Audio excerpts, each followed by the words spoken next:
Neville doesn't recognise Man United stars in vanilla messages.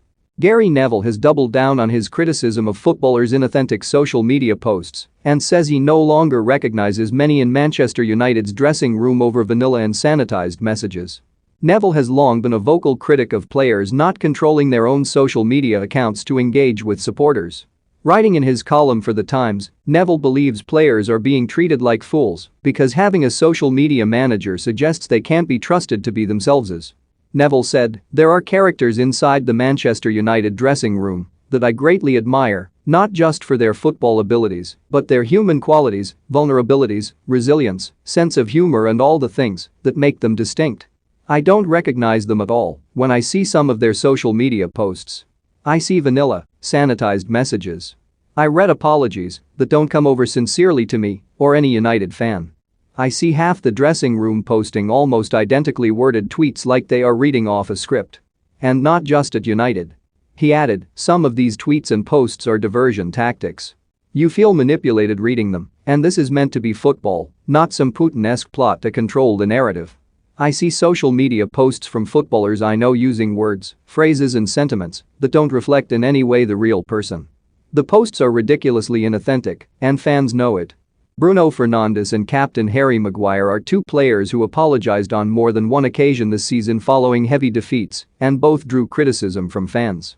Neville believes carefully scripted tweets take advantage of fans and players would be better served doing a short piece-to-camera video or allow themselves to open up on another platform in a similar way to Watford goalkeeper Ben Foster, who runs his own YouTube channel. The Sky Sports pundit accepted that he has help from outside sources for his social media posts, but stressed that it is always his words that get signed off. Neville's plea to players to take control of their social media accounts comes on the back of him launching a stinging attack on Manchester United CEO of media, Phil Lynch, last week. Lynch drew widespread criticism after footage appeared on Twitter of him explaining how the club works with players on social media. Neville accused Lynch of creating robots on and off the pitch and claimed he makes controlling fans sound like he's trying to win a general election in response to the footage of him talking to sports pro influencers. United media chief Lynch says in the short clip, "Each one of these players are individuals. Some want charity focus, some want family focus, some want just football focus, and I think it's really about trying to understand what narrative they want to tell, and then we're here to support that narrative." It does get a little tricky sometimes.